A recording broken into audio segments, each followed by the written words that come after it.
The Princess Whom Nobody Could Silence, a Norse Folktale. Part 1, The Three Brothers. There was once upon a time a king, and he had a daughter who would always have the last word.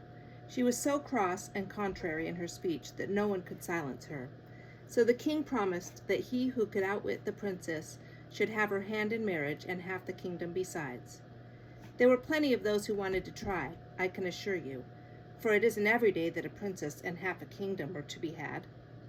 The gate to the palace hardly ever stood still. The suitors came in swarms and flocks from the east and west, both riding and walking. But there was no one who could silence the princess. At last the king announced that those who tried and did not succeed should be branded on both ears with a large iron. He would not have all this running about the palace for nothing. So there were three brothers who also heard about the princess. And, as they were rather badly off at home, they thought they would try their luck and see if they could win the princess and half the kingdom. They were good friends, and so they set out together.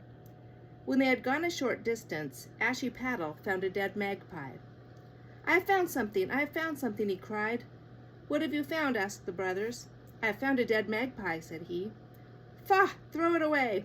What can you do with that?" said the other two, who always believed they were the wisest. "Oh, I've nothing else to do. I can easily carry it," said Ashiepattle. When they got a bit farther, Ashiepattle found an old willow twig, which he picked up. "I have found something, I have found something," cried he. "What have you found now?" said the brothers. "I have found a willow twig," said he. "Pooh! What are you going to do with that?" "Throw it away," said the two. "I have nothing else to do. I can easily carry it with me," said Ashiepattle. When they had gone still farther, he found a broken saucer, which he also picked up. "Here, lads, I have found something. I have found something," he said. "Well, what have you found now?" asked the brothers. "A broken saucer," said he. "Pshaw! Is it worth while dragging that along with you too? Throw it away," said the brothers. "Oh, I've nothing else to do. I can easily carry it with me," said Ashiepattle. When they had gone a little farther, he found a crooked goat horn, and soon after he found the fellow to it. "I have found something, I have found something, lads," said he. "What have you found now?" said the others. "Two goat horns," answered Ashiepattle. "Ugh! Throw them away! What are you going to do with them?" said they. "Oh, I have nothing else to do. I can easily carry them with me," said Ashiepattle. In a little while he found a wedge. "I say, lads, I have found something, I have found something," he cried. "You are everlastingly finding something. What have you found now?" said the other brothers, looking back. "I have found a wedge," he answered. "Oh, throw it away. What are you going to do with it?" they said. "Oh, I have nothing else to do. I can easily carry it with me," said Ashiepattle. And he went across the king's fields. He stooped down and took up an old boot sole. "Hello, lads, I have found something, I have found something," said he. "Heaven grant you may find a little sense before you get to the palace," said the two. "What is it you have found now?" "An old boot sole," said he. "Is that anything worth picking up? Throw it away." "What are you going to do with it?" said the brothers. "Oh, I have nothing else to do. I can easily carry it with me. And who knows, it may help me to win the princess and half the kingdom," said Ashiepattle. "Yes, you look a likely one, don't you?" said the other two.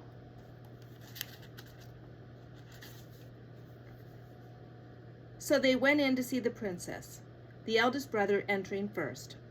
"Good day," said he. "Good day to you," answered she, with a shrug.